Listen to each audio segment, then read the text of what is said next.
Pinapasaya ka ba niya? O inuuto ka lang niya? Kasi marami akong kaibigan ganyan eh. Masaya naman ako sa kanya. Yung totoo, pinapasaya ka niya o inuuto ka lang niya?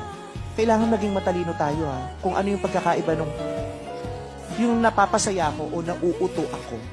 Magkaiba kasi ng intensyon yun. Magkaiba yung intensyon ng gusto kanyang pasayahin at gusto kanyang utuin.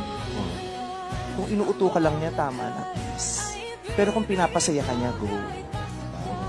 Ano pa ba? Yung tao ba na yon na pinag-iisipan mo ngayon kung itutuloy mo o hindi, yun ba yung proud ba siya sa'yo? Katulad ng proud ka sa kanya.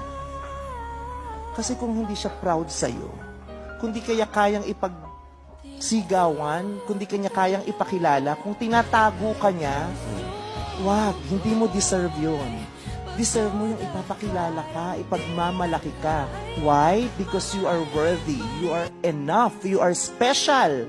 Kaya kung di kanya pinapakilala, kung tinatago ka niya, kung hindi kanya kayang ipagmalaki, kung di kanya kayang makasama sa mall, kung di niya kayang sabihing jowa ka niya, tama na yan. Diba? Tama. Di ka worth, may worth ka eh. Diba? Kaya wag kang papayag. Diba? Yung jowa mo ba, mahal ka kasi kailangan ka o kailangan ka?